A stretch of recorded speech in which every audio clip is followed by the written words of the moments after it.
Hi ആൾ, ഇന്ന് നമ്മുടെ കൂടെ സെറ്റിലുള്ളത് എൻ്റെ ഉമ്മാൻ്റെ പേര് ഫിലിമിലെ heart and soul, none other than Urvashi ചേച്ചി and the director. Welcome. Urvashi ചേച്ചി, ഫസ്റ്റ് ഓഫ് ഓൾ നമ്മൾ ഇൻ്റർവ്യൂവിലേക്ക് കിടക്കുന്നതിന് മുൻപായിട്ട് ചോദിക്കട്ടെ, മെല്ലിഞ്ഞ് സുന്ദരി എങ്ങനെ സാധിച്ചു? കഷ്ടപ്പെട്ട് ജിമ്മിലൊക്കെ പോയി, അതോ മോൻ്റെ കൂടെ ഓടിയിട്ടാണോ? കുറേയൊക്കെ അത് കറക്റ്റ് ആയിരിക്കും, മോൻ്റെ കൂടെയൊക്കെ ഓടിയിട്ട്. പിന്നെ പക്ഷേ ഇത് കോൺഷ്യസ് ആയിട്ട് ഞാൻ ഒരിക്കലും അങ്ങനെ ഡയറ്റ് ചെയ്തൊന്നും കുറയ്ക്കാൻ ശ്രമിക്കാറില്ല. പക്ഷേ കുറച്ച് വെയിറ്റ് കുറേ കൂടിക്കൊണ്ടിരിക്കുന്നു എന്ന് ചിലർ വളരെ സീരിയസ് ആയിട്ട് ഓർമ്മിപ്പിച്ചപ്പം കുറേ ത്യാഗം ചെയ്ത് തന്നെയാണ് കുറച്ചത്. വലിയൊരു ത്യാഗത്തിൻ്റെ കഥയുണ്ട് അതിൻ്റെ പുറകിൽ. ഓക്കെ. സോ ചേച്ചി, എങ്ങനെയായിരുന്നു ഈ മൂവിയിലേക്കുള്ള ഈ ഒരു യാത്രയുടെ തുടക്കം? എങ്ങനെയായിരുന്നു തുടക്കം? 2015 അങ്ങനെ ജോസ് നേരിട്ട് വന്ന് എനിക്ക് സ്ക്രിപ്റ്റ് തരുമായിരുന്നു ചെന്നൈയിൽ. ഫുള്ള് വായിച്ചിട്ട് സ്ക്രിപ്റ്റ് എൻ്റെ തന്നു. അപ്പോൾ ഒരു ഫുൾ സ്ക്രിപ്റ്റ് വളരെ നേരത്തെ നമ്മുടെ കയ്യിൽ കിട്ടുന്നത് വളരെ അപൂർവമായിട്ട് അങ്ങനെ സംഭവിക്കാറുള്ളൂ. ചിലപ്പം ഏകദേശ ഐഡിയ ഉണ്ടാവും, സിനോപ്സിസ് ഉണ്ടാവും, അല്ലെങ്കിൽ ഒരു പൂർത്തിയാക്കിയ ഒരു കഥ ഉണ്ടാവും, തിരക്കഥ എഴുതി തുടങ്ങിയിട്ടുണ്ടാവില്ല. അപ്പം സകുടുംബശ്യാമള അതൊക്കെ അങ്ങനത്തെ സിനിമകളാണ്. ചിലത് വർക്ക് ചെയ്യാൻ താല്പര്യമുണ്ടോ, ഇന്നതാണ് ക്യാരക്ടർ എന്ന് പറഞ്ഞിട്ട് പിന്നെ സ്ക്രീൻ പ്ലേയിലോട്ട് കിടക്കുന്നവരുണ്ട്. പക്ഷേ ഇത് ഫുൾ സ്ക്രിപ്റ്റ് പ്രിൻ്റഡ് ആയിട്ടുള്ളത് കൊണ്ടുവന്ന് തന്നു. ഇന്ന ആൾക്കാരാണ് ആർട്ടിസ്റ്റ് എന്നും പറഞ്ഞു. പക്ഷെ അതിന് ആ ആർട്ടിസ്റ്റുകളെ പറ്റി പിന്നൊരു ചേഞ്ച് ഉണ്ടായില്ല. ഈ 4 വർഷത്തിനിടയ്ക്ക് പല മാറ്റങ്ങളും സിനിമയിൽ വരാമല്ലോ. അപ്പോൾ വളരെ കോൺഫിഡൻ്റ് ആയിരുന്നു ജോസ് ആ സ്ക്രിപ്റ്റിൽ. ഇതാണ് എൻ്റെ സ്ക്രിപ്റ്റ്, ചേച്ചി വർക്ക് ചെയ്യുകയാണെന്ന് പറഞ്ഞാൽ ഞാൻ ബാക്കി കാര്യങ്ങളിലേക്ക് നീങ്ങും എന്നുള്ളതായിരുന്നു. അന്ന് ടോവി ഇത്രയും ഒരു സ്റ്റാർഡമിലേക്ക് എത്തിയിട്ടില്ല. പക്ഷേ അതും ആ കാര്യത്തിലും ഒട്ടും കോൺഫിഡൻസിൻ്റെ കുറവുണ്ടായിരുന്നില്ല ജോസിൻ്റെ ക്യാരക്ടറിന് ആ പയ്യൻ തന്നെ മതി എന്നുള്ളതായിരുന്നു. അല്ലാതെ ടൊവിയുടെ മാർക്കറ്റിൻ്റെ അടിസ്ഥാനത്തിലല്ല. അങ്ങനെ ആയിരുന്നു എന്നുണ്ടെങ്കിൽ അതാത് സീസണിൽ ഇപ്പോൾ ഓരോ വർഷവും ആ സിനിമയുടെ പിന്നെ ഭാഗമായിട്ട് ചേച്ചി ഉടനെ നമുക്ക് തുടങ്ങാൻ റെഡിയായി എന്ന് പറയും. പിന്നെ പ്രൊഡ്യൂസർ ഭാഗത്തു നിന്നുള്ളത് കാരണം ഒരു വെറും കച്ചവട സിനിമയ്ക്ക് വെറും പറഞ്ഞുകൂടാ, സോറി, വെറും കച്ചവട സിനിമ എന്നല്ല, കൊമേഴ്ഷ്യൽ സിനിമ മാത്രമാക്കണം, അതിനുള്ള കാര്യങ്ങളൊക്കെ ചേർക്കണം എന്നുള്ള നിർബന്ധമൊന്നും ഇല്ലാത്തൊരു സ്ക്രിപ്റ്റ് ആയതുകൊണ്ട് ഇത് അത്ര പ്ലസൻ്റായിട്ട് വരുമെന്നൊരു സംശയം കേൾക്കുന്ന പ്രൊഡ്യൂസേഴ്സിന് പുതിയ ആൾക്കാർക്ക് തോന്നും. അപ്പോൾ അങ്ങനെ ഒരു മാറ്റം ഉണ്ടാവും. അപ്പോഴും എൻ്റെ ഭാഗത്ത് നിന്ന് ഞാൻ പ്രതീക്ഷിക്കും ചിലപ്പോൾ ഏതെങ്കിലും മാർക്കറ്റ് അപ്പം നിൽക്കുന്ന ഏതെങ്കിലും നടനിലേക്ക് മാറും നമുക്ക് തോന്നുമല്ലോ. പക്ഷെ അങ്ങനെയൊന്നും ഉണ്ടായിട്ടില്ല. അപ്പോൾ ഞാനും ആക്റ്റീവ് അല്ലായിരുന്നു. പിന്നെ ജോസ് എന്നോടൊന്ന് ചോദിക്കുമ്പോൾ അപ്പോൾ ആരുടെ മാർക്കറ്റിൻ്റെ അടിസ്ഥാനത്തിലോ അങ്ങനെയല്ല, എൻ്റെ ക്യാരക്ടേഴ്സിന് ഇവരൊക്കെയാണ് വേണ്ടതെന്നുള്ളതിൻ്റെ ഒരു ഡയറക്ടറുടെ കോൺഫിഡൻസ്, അതാണ് ആദ്യത്തെ അട്രാക്ഷൻ എന്നെ സംബന്ധിച്ചിടത്തോളം ഇത് സിനിമ ചെയ്യുന്നതിന്. പിന്നെ തീർച്ചയായിട്ടും ഒരു തിരിച്ചുവരവിന് പറ്റിയ കഥാപാത്രമാണെന്നുള്ള വിശ്വാസം. വടക്കൻ ശൈലിയിൽ ഞാൻ സംസാരിച്ചൊരു സിനിമ ചെയ്തിട്ടില്ല. നേരത്തെയൊക്കെ ചെയ്തിട്ടുണ്ട്, പക്ഷെ ഞാൻ ഡബ് ചെയ്ത് കഴിഞ്ഞിട്ട് എൻ്റെ വോയിസിൽ അങ്ങനെ ഒരു സ്ലാങ് ഞാൻ സംസാരിച്ചിട്ടില്ല. അത് എനിക്ക് ഒരുപാട് കാരണം ഒരു ചാലഞ്ചുണ്ട്. അപ്പോൾ ജോസ് പറഞ്ഞു അതിനായിട്ടുള്ള ഒരു ശ്രമമൊന്നും നടത്തേണ്ട വെച്ച് ആ പ്രദേശത്തുള്ളതാണ്, നമുക്ക് എല്ലാ തരം ആൾക്കാർക്കും മനസ്സിലാവണം, എന്നാൽ അതിൻ്റെ ഒരു ചെറിയ ഒരു സംഗതി കിടക്കുകയും വേണം. അപ്പോൾ അതൊക്കെയാണ് പ്രധാന കാരണം. അത് ശരി. Jose Sebastian, so this is your debut movie as a director, right? So how is the journey? അല്ലെങ്കിൽ ലൈക്ക് ഇതിന് മുൻപേ ഫിലിം ഇൻഡസ്ട്രിയിൽ ലൈക്ക് എങ്ങനെയായിരുന്നു ജേർണി? എങ്ങനെയാണ് അത് എൻ്റെ ഉമ്മാൻ്റെ പേരിലേക്ക് എത്തിയത്? ഞാൻ ഫിലിം സ്കൂളിൽ പഠിച്ചിരുന്നു. ഫിലിം സ്കൂൾ കഴിഞ്ഞ് ഞാൻ അസിസ്റ്റൻ്റ് ഡയറക്ടറായിട്ട് വർക്ക് ചെയ്തിട്ടുണ്ട്. ആദ്യം ബോംബെയിൽ വർക്ക് ചെയ്തിട്ടുണ്ടായിരുന്നു. ഇവിടെ മലയാളത്തിൽ ഞാൻ ലിജോ ജോസ് പുലിശ്ശേരി സാറിനോട് വർക്ക് ചെയ്തായിരുന്നു. അത് കഴിഞ്ഞിട്ട് ഈ സിനിമയുടെ സ്ക്രിപ്റ്റ് എഴുതി തുടങ്ങി. അങ്ങനെ ഈ 2015 ചേച്ചി എഴുതി പറഞ്ഞ പോലെ ഇതിൻ്റെ പുറകിൽ കോൺസ്റ്റൻ്റ് ഒരു പെർസ്യൂട്ടായിട്ട് ഇങ്ങനെ നടക്കാമായിരുന്നു. സത്യം പറഞ്ഞു കഴിഞ്ഞാൽ ഈ സിനിമ നടക്കാൻ വേണ്ടിയിട്ട് അതിൻ്റെ പുറകിലായിട്ടുള്ള ശരിക്കും ഒരു വിശ്വാസത്തോടുകൂടി എൻ്റെ പുറകിൽ നടക്കായിരുന്നു. അങ്ങനെയാണ് ഇപ്പോൾ 2018 അവസാനത്തിൽ സിനിമ കഴിഞ്ഞ് തിയേറ്ററിലേക്ക് എത്തുന്നത്.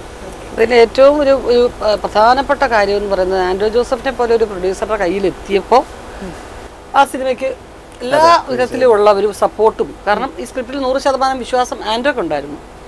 പിന്നെ അതിന് വേണ്ടിയിട്ടുള്ള ഒരു കോംപ്രമൈസും ഇല്ലാതെ എൻ്റെ ക്വാളിറ്റിക്ക് ഒട്ടും മോശം വരാത്ത രീതിയിൽ, ഇതൊരു ബിഗ് ബഡ്ജറ്റ് സിനിമയല്ല, അപ്പോൾ ഒരു കോംപ്രമൈസും ഉണ്ടായിരുന്നില്ല നമുക്ക്. ഔട്ട്ഡോറിലായാലും ലക്നൌവിൽ ഷൂട്ട് ചെയ്ത സമയത്തായിരുന്നാലും തലശ്ശേരി, കോഴിക്കോട് ഒരു യാത്രയാണല്ലോ ഈ സിനിമ എന്ന് പറയുന്നത്.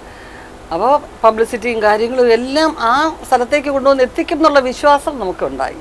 ആൻഡ്രോന്നുണ്ട്. എങ്ങനെയായിരുന്നു ലൈക്ക് ഈ ഫിലിമിനെ കുറിച്ച് ചിന്തിച്ചപ്പോൾ തന്നെ ഫസ്റ്റ് വന്ന ഫേസ് ഉർവശി മാമിൻ്റെ ആയിരുന്നോ? ലൈക്ക് ഇത് ഞാനിപ്പോൾ നമ്മൾ കഥ ആദ്യം മനസ്സിലൊരു രൂപപ്പെടുന്നൊരു സമയമുണ്ട്. ഞാൻ ഫിലിം സ്കൂളിൽ കഴിയുന്ന ഒരു സമയത്താണ് ഈ കഥ മനസ്സിലേക്കുള്ള ഒരു ഇത് വരുന്നത്. അത് 2000 2011 ഡിസംബർ ആ സമയത്തൊക്കെ ആയിരിക്കും, ഒരു 7 വർഷമൊക്കെ മുമ്പ്. അപ്പോൾ ആ സമയത്ത് കഥയുടെ ഒരു ഐഡിയ ഒരു ആദ്യം മനസ്സിൽ വരുമ്പോൾ നമുക്ക് ചില കഥാപാത്രങ്ങൾക്ക് നമ്മൾ കഥ ആലോചിക്കുമ്പോൾ തന്നെ നമുക്ക് ഒരു മുഖങ്ങൾ മനസ്സിലേക്ക് തനിയെ കയറി വരും. നമ്മളായിട്ട് ഇങ്ങനെ ആലോചിച്ചൊരു ഇതൊരു നമുക്ക് ചില കഥാപാത്രങ്ങൾ എഴുതുമ്പോൾ അല്ലെങ്കിൽ അവരുടെ ആ കഥാപാത്രം സംസാരിക്കുന്ന ശൈലിയുടെയോ അല്ലെങ്കിൽ നടക്കുന്ന രീതിയുടെയോ അല്ലെങ്കിൽ അവരെങ്ങനെയാണെന്നുള്ളതോ ബേസ് ചെയ്ത് നമ്മുടെ മനസ്സിലേക്ക് ഒരു മുഖം വരും. അങ്ങനെ ആദ്യമേ വന്നൊരു ഫേസാണ് ഉർവശി മജിയുടെ from the beginning, very beginning. Tovino ഈ ഹമീദ് എന്ന് പറഞ്ഞ ക്യാരക്ടർ ഞാൻ എഴുതി തുടങ്ങുമ്പോൾ എനിക്ക് ആ കഥാപാത്രം എന്തായിരുന്നുള്ളൊരു ഐഡിയ ഉണ്ടായിരുന്നു. ആ കഥാപാത്രം എങ്ങനെയായിരിക്കണം, എങ്ങനെ സംസാരിക്കുന്ന ആളാണ്, എങ്ങനത്തെ പശ്ചാത്തലമുള്ള ആളാണ്, എന്താണെന്നുള്ളതിനെ പറ്റിയിട്ടുള്ളൊരു വ്യക്തമായിട്ടുള്ള ധാരണ ഉണ്ടായിരുന്നു. പക്ഷേ ഇതാര് എങ്ങനെയെന്നുള്ളൊരു കാര്യം ഞാൻ ആലോചിച്ചിട്ടില്ല. ഞാൻ ഒരു ക്യാരക്ടറിൻ്റെ ആ ഒരു സ്കെച്ച് വെച്ച് ആ ക്യാരക്ടർ ഡ്രിവനായിട്ട് അങ്ങ് എഴുതി പോവുകയാണ് ചെയ്തത്. പിന്നീട് ഞാൻ ഈ പറഞ്ഞ പോലെ 2015 ഞാൻ എന്നതിൻ്റെ മൊയ്തി എന്ന് പറഞ്ഞ സിനിമയാണ്, അതിൻ്റെ അകത്തൊരു വടക്കൻ പശ്ചാത്തലമുള്ളൊരു കഥാപാത്രമാണ് ടൊവിനോ ചെയ്തത്. അത് കണ്ടപ്പോൾ എനിക്ക് ഭയങ്കര ഒരു വിശ്വാസം തോന്നി, ഞാൻ ചെയ്ത് കഴിഞ്ഞാൽ വളരെ നന്നാവും. ഞാൻ ആ കഥാപാത്രത്തിൽ കാണുന്ന എല്ലാ തരത്തിലുള്ള അതിൻ്റെ വേണ്ട ഇൻഗ്രീഡിയൻസ് എല്ലാം അദ്ദേഹത്തിൻ്റെ ഒരു അപ്പിയറൻസിലും അതേപോലെ പെർഫോമൻസിലും എല്ലാത്തിലും കാണാൻ സാധിച്ചു. അങ്ങനെയാണ് അദ്ദേഹത്തിൻ്റെ അടുത്തേക്ക് ഈ കഥ പറയാനായിട്ട് പോകുന്നത്. എന്തൊക്കെ ചലഞ്ചസ് ഫേസ് ചെയ്തു പുതിയതായിട്ട് ഇൻഡസ്ട്രിയിൽ വന്നപ്പോൾ?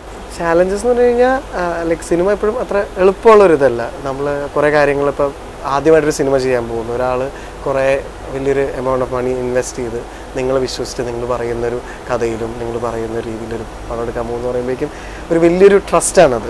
അപ്പോൾ ആ ഒരു ട്രസ്റ്റിലേക്ക് ആൾക്കാർ എത്തിക്കാനായിട്ട് അവർക്കൊരു വിശ്വാസം വരണം, ആ കഥയിലൊരു വിശ്വാസം വരണം. അപ്പോൾ ആദ്യം ഇപ്പോൾ ഈ ഉർവശിയും ടൊവിനോയും കഥയ്ക്ക് ഓക്കെ പറഞ്ഞു, ഇവർ ഈ സിനിമ ചെയ്യാമെന്ന് കമ്മിറ്റ് ചെയ്യുമ്പോൾ അതൊരു വലിയൊരു ഹേർഡിൽ നമ്മൾ പടി കിടക്കുകയാണ് നമ്മൾ. അത് കഴിഞ്ഞിട്ട് എന്താ പറയുക, നമ്മൾ ഇപ്പോൾ എന്താ പറയുക, മാർക്കറ്റ് വാല്യൂ അങ്ങനെയുള്ള കാര്യങ്ങളെല്ലാം അതിനെ ബേസ് ചെയ്തിട്ടുള്ള പ്രൊഡ്യൂസേഴ്സിനെ കാണുമ്പോൾ ആദ്യം അവർക്ക് സംശയങ്ങളും കാര്യങ്ങളുണ്ട്. പക്ഷേ ഈ പറഞ്ഞ പോലെ ആൻഡ്രോ ചേട്ടൻ എന്ന പ്രൊഡ്യൂസറിലേക്ക് കുറച്ച് വൈകിയാണെങ്കിലും എത്താൻ പറ്റിയപ്പോൾ ആ കാര്യങ്ങളെല്ലാം മാറിക്കിട്ടുകയാണ് ചെയ്തത്. പിന്നെ അങ്ങോട്ട് എല്ലാം വളരെ സ്മൂത്ത് ആയിരുന്നു. അതെ, തീർച്ചയായിട്ടും നമുക്ക് നല്ല രീതിയിൽ ചെയ്ത് കഴിഞ്ഞാൽ, നല്ല രീതിയിൽ പ്രസൻറ്റ് ചെയ്ത് കഴിഞ്ഞാൽ, നല്ല രീതിയിൽ ജനങ്ങളിലേക്ക് തിയേറ്ററിൽ വഴി എത്തിച്ചു കഴിഞ്ഞാൽ അത് എത്തേണ്ടടുത്ത് എത്തുമെന്നുള്ളൊരു വിശ്വാസം ഉണ്ടായിരുന്നു.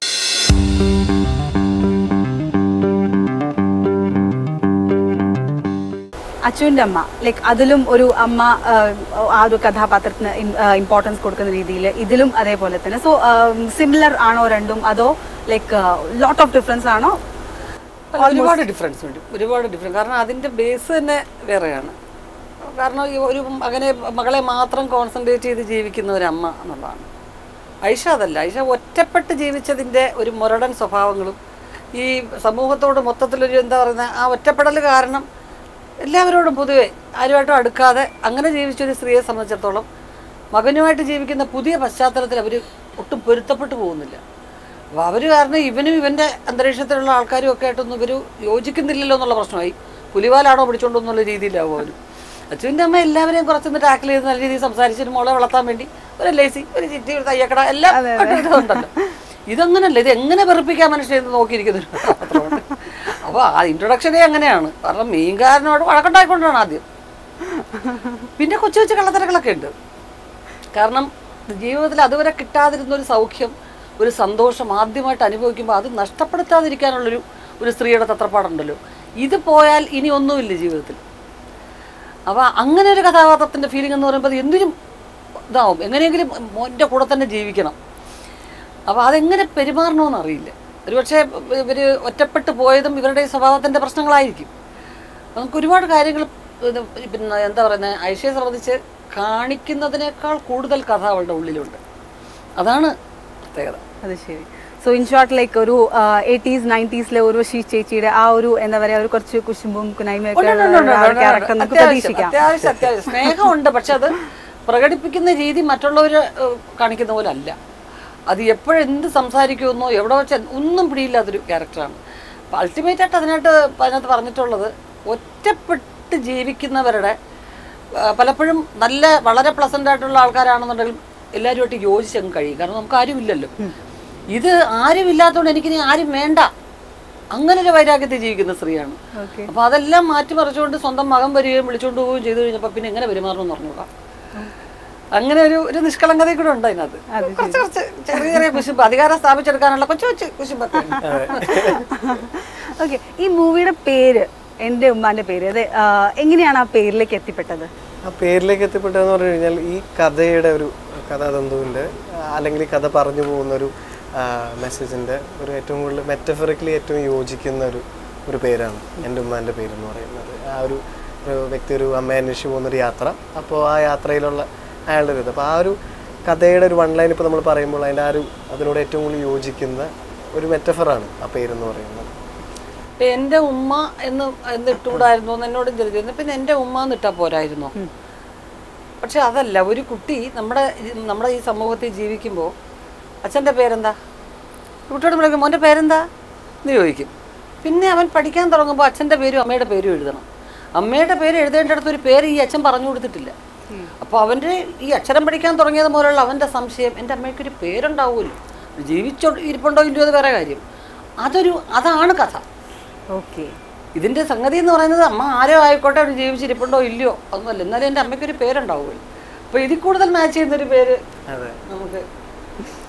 ചേച്ചിയുടെ ആ ഒരു ക്യാരക്ടറിലേക്കുള്ളൊരു ചേഞ്ച് അതെങ്ങനെയായിരുന്നു? ലൈക്ക് ആ ഭാഷ പഠിച്ചെടുക്കുക അതൊക്കെ എങ്ങനെയായിരുന്നു?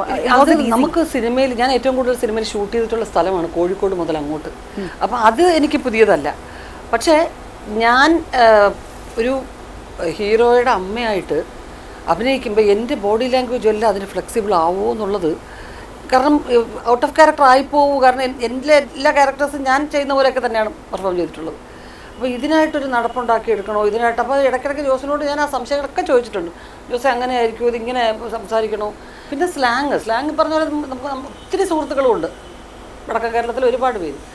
പക്ഷെ സംസാരിച്ച് വരുമ്പോൾ അതിനകത്തൊരു ചെറിയ പ്രശ്നമുണ്ട്. ട്രിവാൻഡ്രം സ്ലാങ്ങും വടക്കൻ കേരള സ്ലാങ്ങും ഒരു ചെറിയ ഒരു ചില വാക്കുകളൊക്കെ ഉപയോഗിക്കുമ്പോൾ അങ്ങനെ ആവും. സ്ലാങ് വന്നതാണാ പോയതാണാ എന്നൊക്കെ വരുമ്പോൾ ആ ട്യൂൺ കറക്റ്റ് അല്ലെന്നുണ്ടെങ്കിൽ ഇത് മാറിപ്പോകും. അപ്പോൾ അത് ഡബ് ചെയ്യുമ്പോഴൊക്കെ കുറച്ചത് കോൺഷ്യസ്ലി അങ്ങനെ തന്നെയാണ്. ചിലത് ഒന്ന് മാറുന്നു എന്ന് തോന്നുന്നു. ജോസ് വരും ചേച്ചി അത് ഒന്ന് മാറുന്ന പോലെ തോന്നുന്നു, ഒന്നുകൂടെ എടുക്കാം.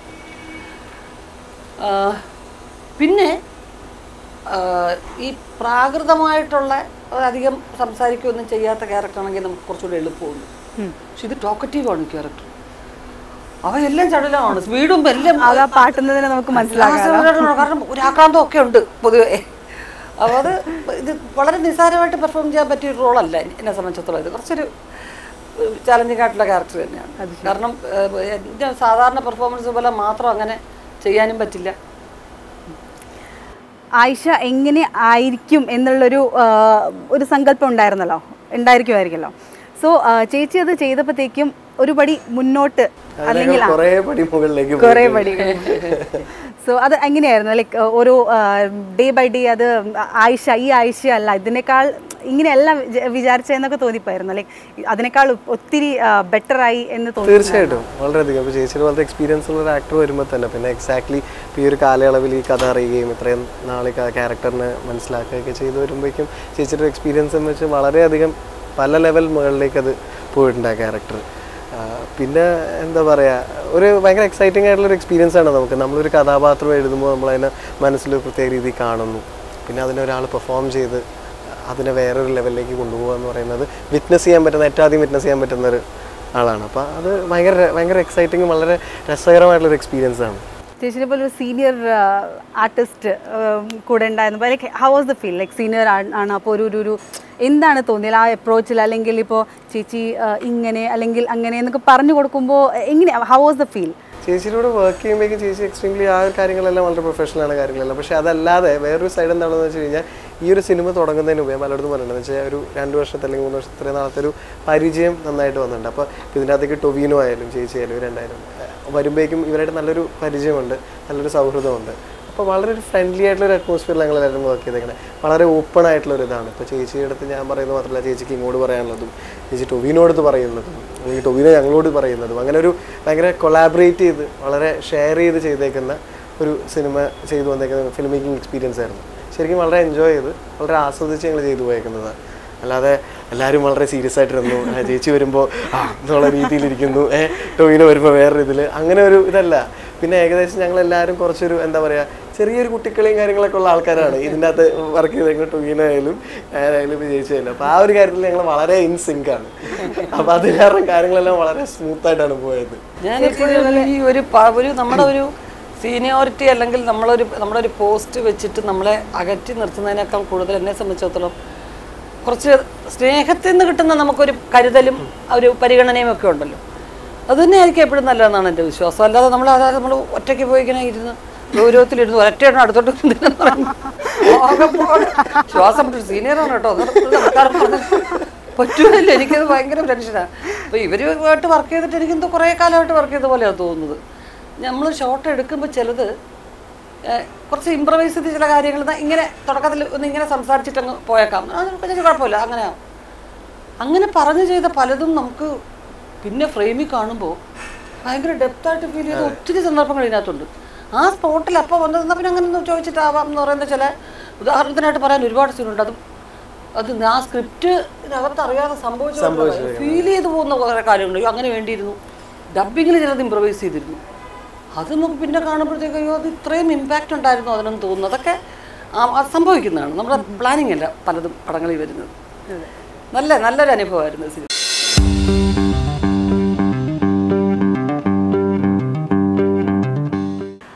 ടോവിനോനെ കൂടെ ഇത് ഫസ്റ്റ് ഫിലിമാണ് മാം ചെയ്യുന്നത്. സോ എങ്ങനെയായിരുന്നു ആ ഒരു അനുഭവം? ടൊവിനോ ഈ സിനിമയിൽ എനിക്ക് തോന്നുന്നു ടൊവിനോ ഇപ്പം തോന്നുന്നതാണ് ടൊവിനോ അല്ലായിരുന്നു എങ്കിൽ ഒരു പക്ഷേ ഇത്രയും നല്ലൊരു കോമ്പിനേഷൻ ആവുമെന്ന് എനിക്ക് സംശയമുണ്ട്. കാരണം ഏറ്റവും കൂടുതൽ ഞങ്ങൾ തമ്മിലാണ് സീന്. അപ്പോൾ അതിനകത്ത് അങ്ങോട്ടും ഇങ്ങോട്ടും പരസ്പരം ഒരു അമ്മയും മകനും എന്നുള്ള അത്ര ഒരു അറ്റാച്ച്മെൻറ്റ് നമ്മളറിയാതെ നമുക്ക് ഫീൽ ചെയ്യണം. ഇല്ലെന്നുണ്ടെങ്കിൽ വെറും നാടകം ഡയലോഗ് പറഞ്ഞ പോലെ ആയിപ്പോവും. ഇങ്ങനെ തന്നതുപോലെ പറഞ്ഞിട്ട് ഉള്ളതുപോലെ ആയിപ്പോവും. പക്ഷെ അത് എൻ്റെ പ്രധാനമായിട്ടും ആ കോമ്പിനേഷൻ വിജയിക്കാൻ കാരണം ടൊവിനോ തന്നെയെന്ന് പറയണം. കാരണം എൻ്റെ ഉള്ളിലുണ്ടായിരുന്നത് ഈ ജനറേഷനിൽ എനിക്ക് പരിചയമില്ലാത്തൊരു നായകൻ്റെ കൂടെ അഭിനയിക്കുന്നു. അപ്പോൾ ഇപ്പോൾ പെൺകുട്ടികളാണ് മകളായിട്ട് അഭിനയിക്കുന്ന കുട്ടികളാണെന്ന് പറയുമ്പോൾ പെട്ടെന്ന് കൂട്ടാവും. ഇത് അല്ലാതെ അഭിനയിക്കുമ്പം അങ്ങനെ നമുക്ക് ഫീൽ ചെയ്യൂ.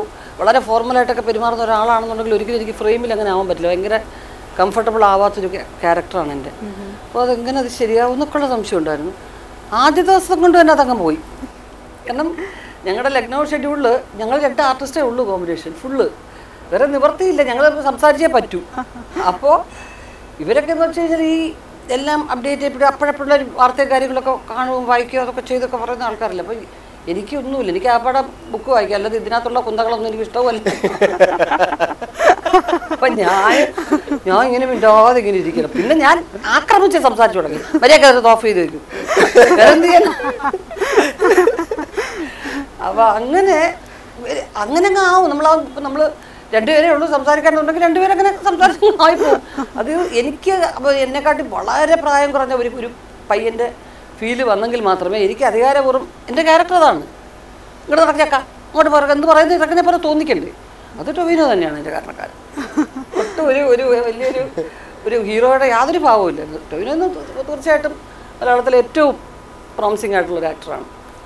അപ്പോൾ അത് ടൊവിനോയ്ക്ക് തന്നെ കൊടുക്കണം ആ കപ്പ്.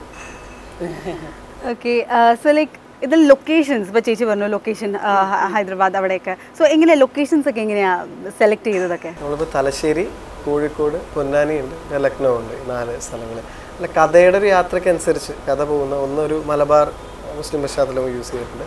അതേപോലെ തന്നെ ഭയങ്കര റിച്ച് ആയിട്ടുള്ളൊരു ഹെറിറ്റേജും ഹിസ്റ്ററിയും ഒരു എന്താ പറയുക പൈതൃകമൊക്കെ ഉള്ളൊരു സ്ഥലമാണ് ലക്നൗ എന്ന് പറയുന്നത്. ലൈക്ക് ലാൻഡ് ഓഫ് നവാബ്സ് നമ്മൾ അറിയപ്പെടുന്ന ഒരു സ്ഥലമാണ്. ഭയങ്കര ഒരു രസകരമായിട്ടുള്ള ചരിത്രമുറങ്ങുന്ന മണ്ണാണ് ലക്നൗവിൻ്റെത്. അപ്പോൾ ആ ഒരു കഥയ്ക്ക് ഭയങ്കര രസമായിട്ട് യോജിച്ച് പോകുന്ന ഒരു സ്ഥലങ്ങൾ വളരെ ഓർഗാനിക്കായിട്ട് മനസ്സിലേക്ക് വരികയാണ് ഉണ്ടായത്. ആക്ച്വലി ലക്നൗവിനെ ചിലപ്പോൾ വരാനുള്ള വേറൊരു കാരണം എന്ന് വെച്ചാൽ ഞാൻ ചെറുപ്പത്തിൽ പോയിട്ടുണ്ട്. എൻ്റെ ആൻറ്റി ഡൽഹിയിലാണ്. അപ്പോൾ വെക്കേഷനുകൾ ഒരു പ്രാവശ്യം അവിടെയൊക്കെ പോകുമായിരുന്നു. അങ്ങനെയൊക്കെ നോർത്ത് ഇന്ത്യ അത്യാവശ്യം നന്നായിട്ട് അറിയാൻ കുറേ സ്ഥലങ്ങളിൽ പോയിട്ടുണ്ട്. അപ്പോൾ അവിടുത്തെ ആ ഒരു ഹെറിറ്റേജ് ഇതും ഈ കഥയ്ക്ക് വളരെ അനുയോജ്യമായിട്ട് വരുമെന്നുള്ളൊരു വിശ്വാസം ഉണ്ടായിരുന്നു. അങ്ങനെ അത് വളരെ നോർമലായിട്ട് വളരെ നാച്ചുറലായിട്ട് വരികയാണ് ചെയ്യുന്നത്.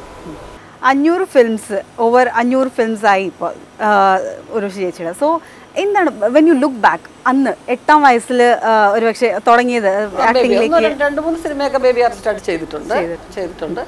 പിന്നെ അത് കഴിഞ്ഞൊരു ഗ്യാപ്പ്, പിന്നെ അത് കഴിഞ്ഞ് 9th ആയപ്പോൾ സിനിമയിലോട്ട്. പക്ഷേ ഞാൻ ഒരു വലിയ ഗ്യാപ്പ് എന്ന് പറയുന്നത് എനിക്ക് തോന്നുന്നു എൻ്റെ മോള് ജനിച്ചതിന് ശേഷമാണ് കുറച്ചൊരു വലിയ ഗ്യാപ്പ് ഇട്ടിട്ട് വന്നത്. പിന്നെ ഇപ്പോൾ 4 വർഷം എൻ്റെ മോൻ്റെ ജനനത്തോടുകൂടി അതിന് വേണ്ടിയുള്ള ഒരു ഗ്യാപ്പ്. അല്ലാതെ ഞാൻ എപ്പോഴും അതുകൊണ്ട് എനിക്ക് ഒരു ജനറേഷൻ ചേഞ്ച് ആയെന്നൊന്നും എനിക്ക് തോന്നുന്നില്ല. ഞാൻ എല്ലാ സമയത്തും ഉണ്ടായിരുന്നു എന്നുള്ള തോന്നലാണ്. പിന്നെ സിനിമയിൽ ടെക്നോളജി കുറേ മാറിയിട്ടുണ്ട്, ഒരുപാട് കാര്യങ്ങൾ അപ്ഡേറ്റ് ആയിട്ടുണ്ട്. അപ്പോഴും പുതിയ ആൾക്കാരുമായിട്ട് ഞാൻ വർക്ക് ചെയ്യുകയാണ്. അപ്പം അങ്ങനെ ഒരു മാറ്റം ഒന്നും ഫീൽ ചെയ്തില്ല. ഫീൽ ചെയ്യുന്ന എപ്പോഴാണെന്ന് വെച്ച് കഴിഞ്ഞാൽ അന്നത്തെ ക്യാരക്ടർ ആർട്ടിസ്റ്റുകളും അന്നത്തെ കോമ്പിനേഷൻ ആർട്ടിസ്റ്റ് പലരും ഇപ്പോൾ ഇല്ല. അപ്പോൾ മലയാളം ഷൂട്ടിങ്ങിന് വരുമ്പോൾ ഞാൻ അവരൊന്നും ഇല്ലല്ലോ. ഇപ്പോൾ തമിഴിലൊരു സിനിമയ്ക്ക് വരുമ്പം മനോരമാച്ചി ഇല്ലാതെ ഒരു സീൻ നിർമ്മിക്കും, അവരുടെ ക്യാരക്ടർ ഇവരില്ലേ നമുക്ക് ഫീൽ ചെയ്യും. അവിടെ അങ്ങനെ ഒരു ഫീലേ ഉള്ളൂ, അല്ലാതെ കുഴപ്പമില്ല. എല്ലാത്തിനും അതേപോലെ സമൂഹത്തിൽ മൊത്തത്തിലുണ്ടായ മാറ്റം അത് സിനിമയ്ക്ക് വന്നിട്ടുണ്ട്. ഇതിൻ്റെ പാട്ടിനെ കുറിച്ചൊക്കെ എന്താ പറയാനുള്ളത്, സോങ്സിനെ കുറിച്ച്? ഇതിൻ്റെ ഗോപി സുന്ദറാണ് സംഗീത സംവിധാനം ചെയ്തേക്കുന്നത്. അപ്പോൾ അദ്ദേഹം നല്ല മനോഹരമായിട്ടുള്ള ലക്നൗവിലെ പാട്ട് കേട്ട് കാണും. അപ്പോൾ ഭയങ്കര രസകരമായിട്ടുള്ള ആ ഒരു കൾച്ചറിനോട് ചേർന്ന് നിൽക്കുന്ന ഒരു പാട്ടാണ് ലക്നൗ സോങ് ആയിട്ട് ചെയ്തേക്കുന്നത്. പിന്നെ റൊമാൻറ്റിക് സോങ് ചെയ്തിട്ടുണ്ട്. പിന്നെ ഈ സിനിമ തുടങ്ങുന്നത് തലശ്ശേരിയുടെ കൾച്ചറോ അല്ലെങ്കിൽ ആ ഒരു വടക്കൻ കേരളത്തിൻ്റെ കാര്യങ്ങളെല്ലാം ഇൻട്രൊഡ്യൂസ് ചെയ്യുന്ന രീതിയിൽ ഒരു കല്യാണ ഒപ്പന പാട്ടിൽ പോലത്തെ ഒരു പാട്ടിലൂടെയാണ്. അങ്ങനെ 3 പാട്ടുകളാണ് മെയിനായിട്ടുള്ളത്. പിന്നെ അവസാനം വേറൊരു ചെറിയൊരു പീസ് ചെയ്തിട്ടുണ്ട്, ഒരു ഹിന്ദുസ്ഥാനി ഒരു ഫുൾ ഫ്ലെഡ്ജ് സോങ് അല്ല, പക്ഷെ ഒരു ചെറിയൊരു സ്കോറിൻ്റെ ബാക്ക്ഗ്രൗണ്ട് സ്കോറിൻ്റെ ഭാഗമായിട്ട് ചെയ്തതാണ്. പക്ഷെ ഒരു ചെറിയൊരു പീസ്. മൂവിനെ കുറിച്ച് ചിന്തിക്കുമ്പോൾ തന്നെ ഈ പാട്ടിൻ്റെയും കാര്യങ്ങളെല്ലാം വെൽ പ്ലാൻഡ് ആയിരുന്നോ? നമുക്കൊരു നല്ലൊരു പ്ലാനിങ് ഉണ്ടായിരുന്നു, എങ്ങനത്തെ സംഗീതം വരണം, എങ്ങനത്തെ ഒരു ഫ്ലേവർ ആയിരിക്കണം അതെല്ലാം. പിന്നെ ഇത് വളരെ സുഖമാണ്, നമുക്ക് ഇങ്ങനത്തെ ഒരു ഐഡിയയും കോൺസെപ്റ്റും നമ്മൾ വേണ്ട ഇമോഷൻസും സംസാരിച്ച് കഴിഞ്ഞാൽ അത് വളരെ ഈസി ആയിട്ട് റീപ്രൊഡ്യൂസ് ചെയ്യാൻ പറ്റുന്ന അത്ര എക്സ്പീരിയൻസും അത്രയും സീനിയറായിട്ടുള്ളൊരു മ്യൂസിക് ഡയറക്ടറാണ്. വളരെ ഈസിയാണ് അങ്ങനത്തെ ഒരു ഇതിൽ വർക്ക് ചെയ്യാന്ന് പറയുന്നത്. ഗോപിച്ചനോട് വർക്ക് ചെയ്യാൻ അതേ പറഞ്ഞ പോലെ ഇത്രയും സീനിയറായിട്ടുള്ള ഒരാളാണെങ്കിലും ഭയങ്കര ഫ്രണ്ട്ലിയാണ്, ഭയങ്കര എൻഗേജിങ് ആയിട്ടുള്ള ഒരാളാണ്, ഭയങ്കര രസകരമായിട്ടുള്ള എക്സ്പീരിയൻസ്. അദ്ദേഹത്തിന് ഒരു കാര്യം പറഞ്ഞു കഴിഞ്ഞാൽ നമ്മൾ ഈ പറഞ്ഞ പോലെ പറയുന്നതിനേക്കാൾ മുകളിൽ ചെയ്യാൻ സാധിക്കുന്ന ഒരു വ്യക്തിയാണ്. അപ്പോൾ രസമുള്ളൊരു എക്സ്പീരിയൻസ് ആണ്. What about the experience with Tovino? ടൊവിനോയായിട്ട് ഭയങ്കര രസമുള്ള എക്സ്പീരിയൻസ് തന്നെയല്ലേ. കാരണം ഞാനും ടൊവിനോ ഏകദേശം അടുത്തടുത്ത് പ്രായക്കാരാണ്. ടൊവിനോ ഇപ്പോൾ എല്ലായിടത്തും പറയാറുണ്ട് ടൊവിയുടെ ചേട്ടൻ്റെ സീനിയറാണെന്നുള്ള കാര്യം പറയും. അപ്പോൾ ആ കാര്യം ഞാനിപ്പോൾ പുള്ളി ഇല്ലാത്ത പറഞ്ഞാൽ ഞാൻ പറഞ്ഞേക്കാം ഞാൻ ഒരു കാര്യം. പക്ഷേ നമ്മൾ ലൈക്ക് ആസ് ഫ്രണ്ട്സ് ബ്രദേഴ്സ് ഇപ്പം കഴിഞ്ഞ 3 വർഷമായിട്ട് മേളിലായിട്ട് എനിക്ക് ടൊവിയായിട്ട് പരിചയമുണ്ട്. അപ്പോൾ like working with a friend ആ ഒരു ഇത് തന്നെ തോന്നിയേക്കുന്നത്. ചേച്ചിയെടുത്ത് പറഞ്ഞ പോലെ ഇവരെല്ലാവരും ഞാൻ ഈ സിനിമയുടെ കഥ പറഞ്ഞ് അങ്ങനെയാണ് ഇവരെല്ലാം പരിചയപ്പെടുന്നത്. അന്ന് മുതലൊരു നല്ലൊരു സമയം സിനിമ തുടങ്ങുന്നതിന് ഇടയിലൊരു ഇടവേള ഉണ്ടായിട്ടുണ്ട്. അതിനുശേഷം ഇപ്പോൾ ഇത്രയും നാളത്തൊരു സമയമുണ്ട്. ഞങ്ങൾ വളരെ ലൈക്ക് ഫ്രണ്ട്സ്, സുഹൃത്തുക്കളെ പോലെ തന്നെയാണ്. അപ്പോൾ വളരെ ഈസി ആയിരുന്നു. ഇങ്ങനെ ഒരു വർക്ക് ചെയ്യുന്നു, നമ്മളിങ്ങനെ ഒരു സീനിയറായിട്ടുള്ള ഇപ്പോൾ ഒരു ഹീറോ ആയിട്ട് വർക്ക് ചെയ്യുന്നു, അങ്ങനത്തെ ഒരു ഇതൊന്നുമില്ല. വളരെ ഫ്രണ്ട്ലി ആയിട്ട് എന്ത് വേണമെങ്കിലും പറയാം, അങ്ങോട്ടും ഇങ്ങോട്ടും എന്ത് വേണമെങ്കിലും സംസാരിക്കാം, ആ രീതിയിലാണ്. ചേച്ചിയായിട്ടും ടൊവിനോയായിട്ടും 2 സെയിം എക്സ്പീരിയൻസ് ആണ്.